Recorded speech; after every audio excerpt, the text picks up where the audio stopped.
Hello, everyone, and welcome to Tech Down Over. I'm Harold Muliati. And I'm Jeff Blanchard, and here's another riveting episode. Here's our intro.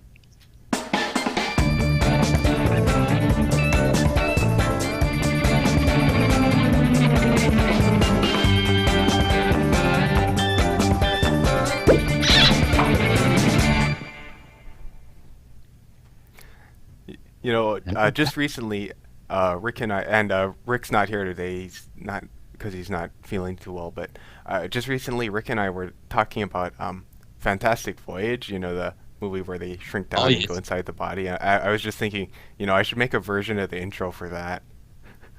That's right. You and Rick are surfing around in, hopefully a blood vessel and not something more unsavory, but. I think that's the thing is that's one of those films that I don't think anybody's done a modern remake, have they? It's about time somebody does that. But I don't think anybody.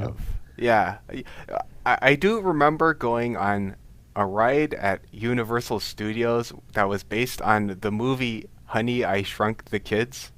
Oh yes, that's right. Yes, and that had a bit that was like that, but I can't honestly remember if the actual movie Honey, I Shrunk the Kids had them going inside someone's body. It may have. Yeah, I don't know, but I think I seem to remember there were some subtle hints around there that sort of hinted to Fantastic Voyage or something. But it was definitely a comedy, and Donald Pleasance in Fantastic Voyage definitely wasn't a comedy. He was sort of quite evil in that, wasn't he? So yeah. It was sort of all I think it was like Event Horizon, but inside the body. That's what it reminded me of that sort of type film. Anyway, that's not tech. That's not. And speaking of shrinking down and seeing people really really large, recently we did an article which I'm gonna link in the description where we compared two lenses using the EOS R and an EF mount adapter where we. Because we heard that we have the Sigma 1.4 DG Art and the Canon 50mm USM. Here, let me show you what they look like. That's the Sigma on the left side there, or Jeff, you're right, I believe. And the smaller one is the Canon 50mm USM. So these are both 50mm, both 1.4. As you can see, one is much bigger than the other. One weighs 3 times the other. What the other does, and the reason for this is because when lenses are wide open, you tend to get this thing where, especially towards the edges, you get blurring, you get kind of a visual smearing and stuff. And the Sigma has it has twice as many elements. It has, I think, 13 elements, and it has aspherical elements which are supposed to sort of compensate for that smearing around the edges. So what we did is I took some pictures of Rick using both of these, and I was just trying to compare them to see, was the difference really that big even wide open? I did notice a difference, but let's look at one of the pictures here. So right here, oh wait. That's a good picture, isn't it? I put it on the wrong one actually. Let me get the right. It's a similar picture, but where is that? So which one's up? Okay, this is the one. So right now we are looking at. Oh, I'll show the Sigma one first. So they're kind of similar shots, but so this is taken with the Sigma lens, and if I zoom in, we can look near the edge, for example, on Rick's hair here, and see. You can still see these individual hairs a little bit. I'm not sure how well it's going to show in the stream actually. Let me see if it lets me zoom in much more. Maybe that much. And if we go to the Canon one, then you can see that they're they're a little more smudged looking. They're slightly less distinct. You can still tell there's individual hairs there. Yeah. Another Sigma one seems to be much clearer. Yeah. So the Sigma was much clearer, but that was mostly towards the edges.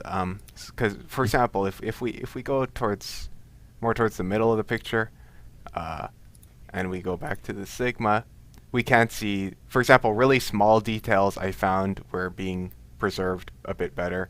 You can see, I just realized I'm moving my mouse cursor, my mouse pointer around trying to show things, but obviously We no one can't can see. see that except for me. So, No. but around his eyes, for example, you can see smaller highlights and shadows, whereas on the Canon they're slightly more blurred, even though they were about at Mm. the same. They were both focused on the same point, which is about on his mouth, actually. I was going to say, yeah, because they're not focused on the eyes, are they? Yeah, Mm. and there. Let's see. I had another one that showed a bit better. Yeah, so this is taken with the Canon lens, and if I go, let's see, there's another way I can zoom in here. If I go really close to the edge of the picture up here, where we've got his hair here, then yeah, you can see there's a bit of smudging. You can still see the hairs, but on the Mm. whole, I think it was a little bit less crisp than the Sigma. Towards the middle of the picture, which in most of these was basically where Rick's chin was. I focused on those just because that would be kind of the middle of the picture, so it should be kind of the most similar as far as all of these aspects go. I it wasn't too different. Like you could see similar details, and then basically as you go further out, then you'd start seeing less and less fine detail resolution, I suppose. Uh, But like you said the Sigma one seems to do a better job, but still, it's minor though, isn't it? The Canon still did a damn good job It on is that. So pretty what's the minor. difference in prices between the Sigma and the Canon? Um, it's pretty big. The Canon here costs, I think, like 350. The Sigma is like 950. So neither of them are, necessarily cheap lenses, but definitely the Sigma is kind of on a different level there. A lot of it is, it's got twice as many elements and so on. So that is to be expected. And the thing that why we were comparing this in the first place was Rick was trying to figure out which lens he would want to pack for Mm. traveling and that kind of thing. And the Sigma is almost three kilograms. It's pretty heavy. The Canon is like a third of that weight. So I was just going to say for the difference, the Canon still does a damn good job. But if I was thinking I wanted to travel a little bit light, it would definitely be the Canon to take in your bag. If you thought, hey, it might not be quite as good as the other one, but I think I'll get around, get over it, and that. And let's face it, when you say you look at the fine details, you have to go in to have a look at that. But yeah, as I said, it's the other one. If you took the big, would you cart it round with you as much? Probably not. Whereas a Canon, you'd keep the camera with you more often. But I don't know about you, but if I had the choice, even with that quality, I would still take the Sigma because I like the bigger, chunkier lenses. I don't know why. I just think I just yeah. feel more comfortable with them as well. Also, I guess myself, I usually when I'm taking pictures, it's either I'm expecting to bring a lot of stuff, or I'm just in a studio or at home or something.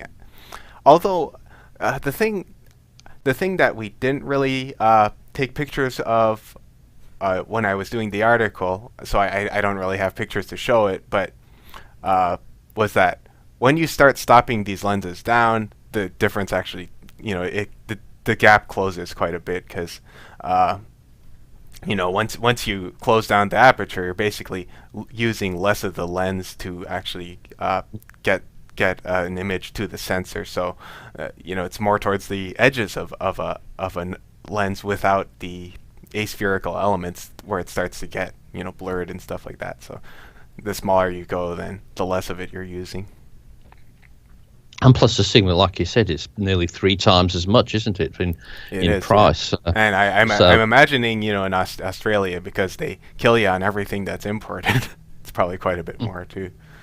well, it's not. It's more so these days. The American dollar's a bit much stronger than it was 5 years ago. Like 5 years True. ago, I could get it cheaper than you because the Australian dollar was worth $1.05 American.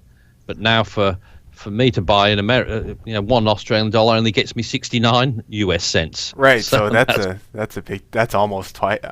Well, it's like, yeah. It's Yeah, almost a 30 third or whatever. over 30% more. It's Yeah, about over 33% 30% more. more than it used to be. But I don't mind if it was one-on-one or a little bit less. But I mean, even going back over this, it used to be average about 77 cents. So now it's just gone down that little bit more, which makes it, when you say, oh, gee, that's only $399. Oh, that's great. And then exchange Yeah. rate a little bit more when you used to say, but now, hang on, it's not quite that. It could be close to $700 or something. So. Yep. Definitely. Oh, and the other thing I did cover in the article was I was talking about uh, chromatic aberration, which is, aside from that blurring towards the edges, is another effect that you see uh, in especially in lenses like the Canon that don't have aspherical correction elements. So I'll kind of, let's see, I went to the wrong one again. Let's go back to this one, and it shows up. Chromatic aberration is basically, for anyone that doesn't know what it is, it's just when the color channels get kind of shifted slightly, like red is a little bit off from the blue and so on. First, I'll show the sigma, because where this tends to show up best is when you have areas of really high contrast. So over here, for example, you have these blinds, and then you have sunlight coming in between them. On the sigma, it's the edges don't look like they have any funny color stripes or anything like that. But if we go to the Canon, then we start to see, for example, the left side of these strips are maybe a little more blue, and the right side is a little more green.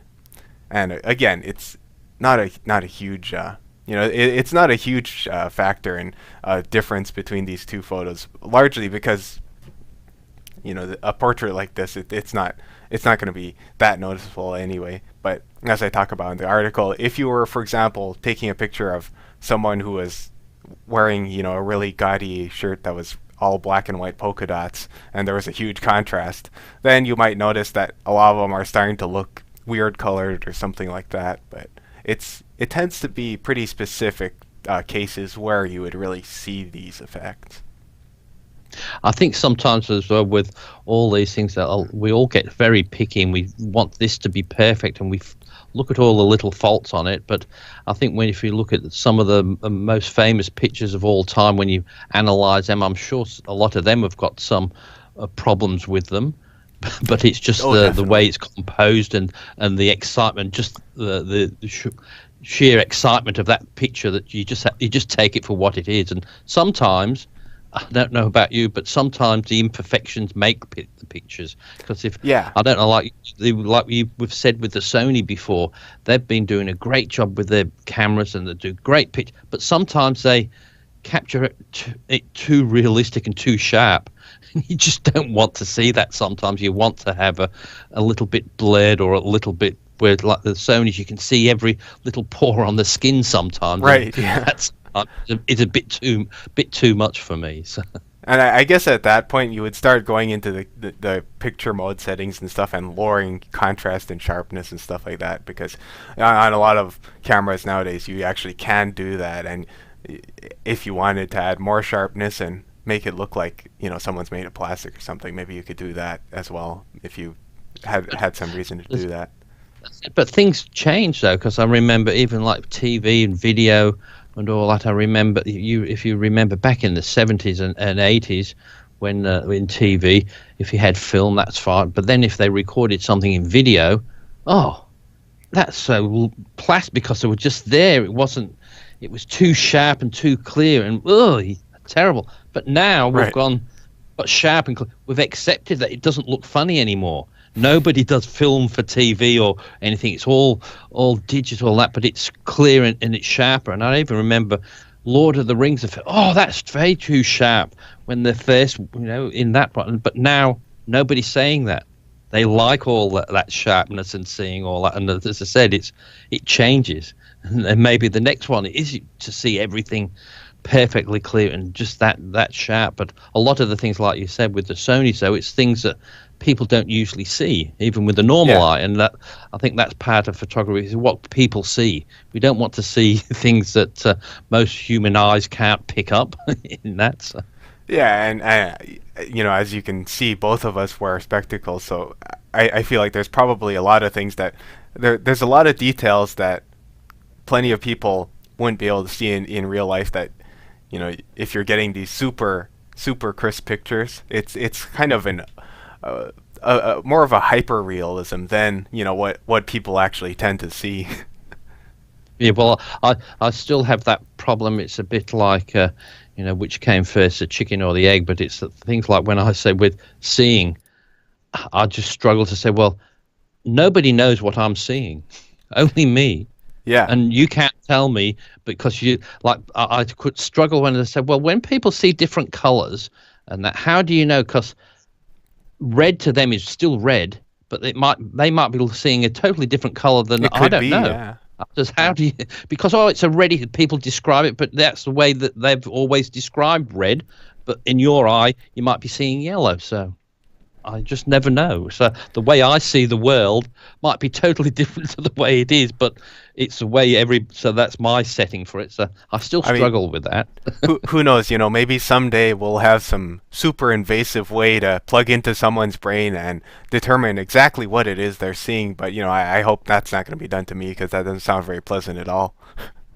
No, that's right. But I just still always think that I thought, well, there's no way you know what I'm seeing. It's just like you could say, well, this is that color, but everybody sees things totally different. So that's where I think photography is really good, and lenses and that, because you can't say this is totally terrible, because sometimes other people want that type of thing as well. Yes, Yeah. we all see the same sort of thing, but and that's why there are so many lenses. If we did have that, I think we'd probably have two lenses that would suit for everything. Yeah, I Because mean, there's sometimes many people will. different Sometimes people will even buy those like $20, $30 really cheap lenses that you see on Amazon for a certain things. effect, because they want that kind of weird pulling towards the edges and all these other, optical aberrations that you get in cheaper lenses.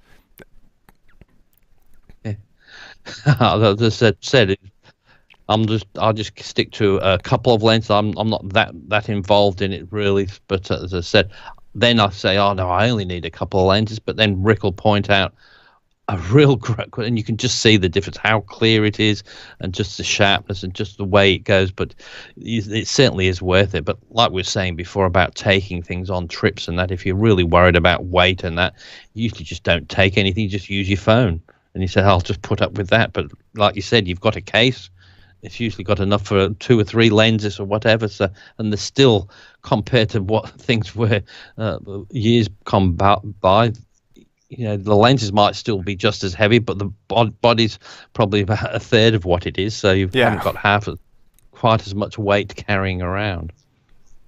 I guess the thing with using a lot of different lenses is, personally, I tend to find with art stuff, I'm generally a fan of kind of at least at first restricting yourself to a narrower set of tools so that you really get to know those, and then it's almost like just getting to know those, then it kind of the absence of more things you'll gradually become aware of. You'll be like, I wish I had this, I wish I had this, and then well, I really wish I had that because I know what I'd be able to do with it. For example, like I recommend to like people starting out painting, for example, that they just start with one color and then move up to 2 eventually, kind of thing. Well, I suppose, yeah, like painting, start off with a chalk, a pencil or something. If you can't draw it out with a pencil first, don't bother with the paint. You just have to try it out, and then you don't waste all your paint. But the same thing, as I said, like with lenses and that, people get a lot of lenses and get frustrated, but they want to do everything in the same shoot. But you've really got to say, okay, I've got my close-up portrait lens. Oh, that's all I'm going to take pictures of today, and keep the camera out. Because if you go, I've got to change this, I've got to have my big zoom in, you never get it there in time. But if you put your big zoom on, well, you're not going to be able to take a picture of somebody close by. Just give up on that. You're just doing far away shots and just put up with that. But some people are just scared that they're going to be missing something. But just go out with that particular lens and do take pictures of the things that does the best for you as well.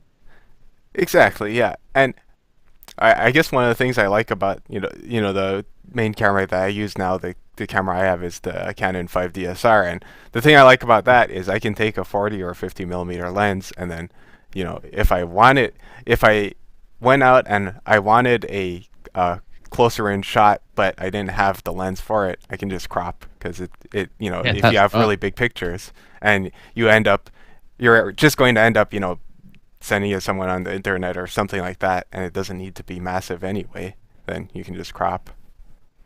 Yeah, no. Yeah, you should just load up all your pictures and say, well, then the try and download, and it's 50 megabytes, and it Yeah, takes. I'm yeah. sure they won't to I put guess there, but depending on how much detail there is in them, just the JPEGs range between like 25 to 55 megs, which is pretty big. yeah, I just amazed me just thinking back, thinking when we used to just have the 1.44 megabyte floppy disks. Yeah, Yeah. You could, and then we used to have cameras there that only take 50 pictures on them. And you think 50 of 1.44 megabytes? You can see why digital wasn't any good back then. yeah, Whoa, you can take 50 pictures on that. And they said, why ain't digital photography taking off yet? And I said, well, yeah. well, if it's, yeah, I and remember now with you can see, well, some of the earlier digital cameras, just looking at like how low resolution the pictures were, and just thinking, I wonder if digital photography is ever gonna get get as good as film photography. But yeah, I mean, now I guess it's definitely, for most photographers, it's a no-brainer just to go digital because there's so many other advantages compared to film. I get, I mean, really, I guess nowadays film is just kind of it's more of a specialty thing, right? It's kind of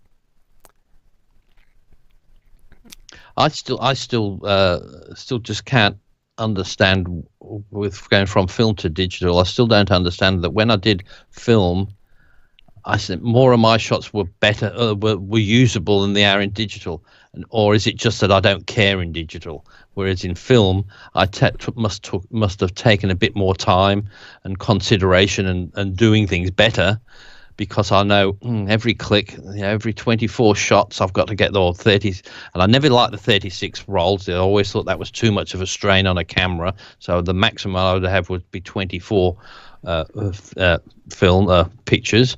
And so, but most of them, you take them and get them developed. And very rarely you had others that were just totally rubbish. Is that well, they all seem to be focused, and on that they had the odd one where you press the shutter when it was coming out of the bag or whatever. But I thought, whereas if you take 24 pictures now on digital, you might be lucky if you probably get one out of it. But because you're not paying for it, I don't think you care too much. You don't. Oh, and I'd always think of my father when back then in the old film days, it was sort of a nightmare getting a picture because to get the light right or the right settings. And I thought you've grown old before the picture was taken. So then up, click, right, and then, hey, yeah, yeah, and it might be 4 weeks by the time he took 24 pictures or something like that. yeah. That makes me think of something that I think could be a interesting little exercise or challenge. With a digital camera, you go out to take some pictures, and you only take like a 128 megabyte card Mm. or something like that, 128 or like 64 or something, so you can only take a few pictures and see what you come up with then. Because you take something you don't like, you'll have to either. Well, I mean, yeah, I guess now you can just delete it, but you could even go and say, I'm not going to delete anything. I'm just going to set up. Well, but apart from from the costs and that, one thing I do miss with the old way with the old film was it used to be it would be quite exciting. You'd take the picture and then quite exciting getting the time to take them to get them developed. Oh, I'm going to pick them up tomorrow or the next day and to see what you did. Where there's none of that now. You say, yeah, okay, I've done that. That's good. Oh, great. But where there used to be a bit more of that excitement, oh, I'm going to pick me pictures up or put them in when you had to get them developed. And I suppose when the people who did them themselves, it was the excitement of going into the dark room Yeah. and just seeing the shots coming out. And it was because my brother had a room, a dark room, and developed some black and white shots. It was back in the day where it was just too expensive. You had to have all these extra things for the color, but he did Hmm. quite a few in the and white, but it was just quite exciting seeing dipping the paper and seeing the image coming out. So, and I think there's a whole generation that's missed out on that. So, is it good or bad? I don't know. I mean, yeah, I guess my family used film cameras when I was a kid, so I kind of remember that. But yeah, I guess the thing with that was it was always a little bit of a surprise because even if you were good enough with a camera to basically know exactly how it was going to turn out when you took it, you still, I mean, you had to remember it. You couldn't just go on your camera and look at, oh, that's what it looks like, because you have to have it developed.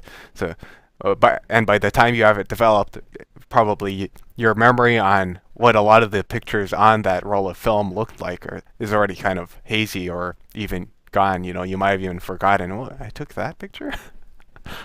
And also, like now, we've got the advantage of it's saved much better than, say, the negatives. But back then, you've still always had the negative, but you always had the printed version, whereas you never, very rarely print them. So I'm still scared a lot of the time when I eventually go, all those things will probably just disappear. Whereas before there was usually in a box, there was a box of pictures and that people had, but if there's a hard drive in a box, people might just chuck that away, might not see it, or they might not be able to read it anymore. Whereas the old pictures and the negatives were always readable, and it's a bit like the same. That is true. They are a physical object that actually inherently has that image in it. So, yeah, that's actually a good point. The same thing with music and that's another conversation people are having, saying like I've got all the records that I bought from the first record I bought and all that, and it's just a time capsule. But now people buy all on iTunes and that, and they're not transferable. So if you die, that's it. Yeah. So you've lost because you've only rented it really, and so and that music, even though if you get that, we go get somebody who's gone and you've got their albums. You think about them. You think, oh, remember when they played that, and we'll lose all that sort of connection with people who've gone, and it's all for now. And I know you can record things much better. People say you can remember them, but how will that media last in 20 years? I'm always petrified. Now I've got my hard drives with all my things. Then you back them up, but what if the backup goes? What if that? And I'm still struggling. Where do you store them? And no matter what you decide, like if you decide like the tape backup, they're the best ones to do. It costs you $5,000 or $6,000 for a tape, but then in 20 years' time, will that tape that you did it on that one be readable by the next generation? No, sometimes. So then you have to buy the new one to update and so it's a never-ending story. So I think you've just got to get into your mind that whatever you take digitally, it might be gone one day, and just don't worry about it. Mm-hmm. That's the only thing that you've lost with film, I think. Yeah, and that's a good point. That in the future we might not even be able to correctly read the formats that we're saving stuff to. I mean, there is the thing of just saving the files themselves. I like to think of it as the digital dandruff method, where you leave it on as many media as you can. As many, you have a bunch of hard drives, you put important ones up on the cloud and stuff like that. But if it turns out that the formats end up being a real pain to use, then that just makes it. Because like you said, you put them into these sites online or whatever, but that's just for today. Those businesses come and go, and you go, oh, they're a stable one, but oh, looks like Geoff's frozen up a bit here. And you've lost it. Oh, what's that? Oh, I lost that last couple of sentences or so. You froze up. I was going to say, I just must have. I heard a bing bing. I can't remember what I said now, so can't have been important. Well, let's see. I think we're actually about near the end of our time, but there was one thing that I wanted to show before we went. A couple shows ago, Rick was talking about the GH5S, and he was talking about how we had it was stuck on some weird white balance setting where it wasn't letting us pick what type of white balance. I mean, usually it was like any other camera where you go into it and you pick what kind of white balance, auto, different modes Kelvin temperature, custom, etc. But ours was stuck on this weird menu that only let you shift the white balance like a little bit between warm and cool. Mm-hmm. And we were scouring through the menu trying to figure out how to get out of it. The only, I was looking at the manual, and I found they showed this picture which shows the menu that we had, but this was in a section where they were talking about the touch screen or something, and they didn't actually say what this thing is, and because they just use these little symbols to describe what things are, then I couldn't find what it was. We just ended up having to do a factory reset on the camera just to get out of that menu. Because so I mean, if anyone out there is watching and you know what it is that happened, how we got to that menu, how to get there and how to get out of it, then please let us know, because we were at our wits' end trying to figure out how to get out of that thing. Because I know with the Panasonics, that's the only thing I have. My gripe with the Panasonics is the menus change so much. If you've done this, then it becomes this set of menus. If you've done this and that, it's this set of menus. And like you said, the only way you can is reset and see them, because the only reason it's not showing you that is because you've got this set, and so it doesn't allow that to do. And so everything I can't do, I thought I could do it, but I've got something else set. And then if you do a reset, then you've also reset all your settings that you've set up somewhere else. And then if you get your memory card and reload them in, well, you've reloaded the problem.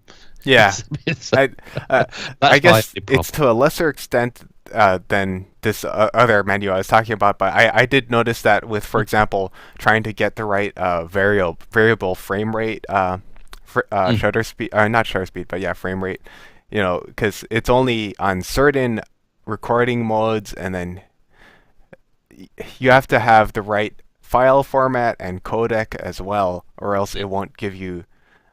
Well, I don't think any of them give you like the full range, but to get certain, for example, if you wanted to get 180 FPS, 240 FPS or something, then I think you have to go QuickTime, and it has to be like 1080p. I think it is. It's not 1080, but it's a specific bit rate as well, which I forget. Yeah, that's right. Yeah, but that's the only thing I get confused. But I know if it's a lot of them, it's just I've done something else and set it up. Oh, gee, we are out of time now. It's gone so quickly today. Well, it always goes quick.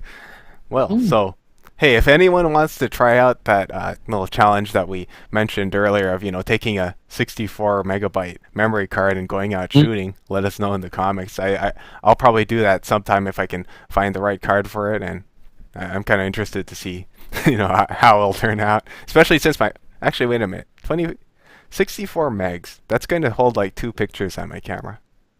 Oh, is it 64 gigabytes? You said didn't you say 6? Well, 64 gigs is less of a problem, but if we really try restricting. Hey, well, let's put it this way: get the small, because I'm sure you can't get the smallest memory card you can for your camera, and that'll be it, because at least that'll be decent. So it might be 4 megabytes or something like that, but or 4 gigabytes or 1 gig. Because see if you might be able to pick them up, and people might be throwing them away if it's a 1 gigabyte. Yeah, they may well be. I still find though most of the ones I can't find when it used to show you how many shots you can take. Usually the memory cards are so big, usually it runs out of numbers. 9999 and so on, right? Yeah. I remember it says, "Oh, you've got 50 left" or something. I remember the first time I had I was using like a Canon PowerShot SX 150 IS before, and the first time I got a memory card where it was showing me 9,999 pictures left, I was so excited. That was such a thrill. All right. Okay. Well, thank you everyone for tuning in, and also, as I said earlier, if you know anything about this mystery GH5S menu, let us know. But thank you for tuning in, and I guess we'll see you next time on Tech Down Over. Bye for now. Bye everyone.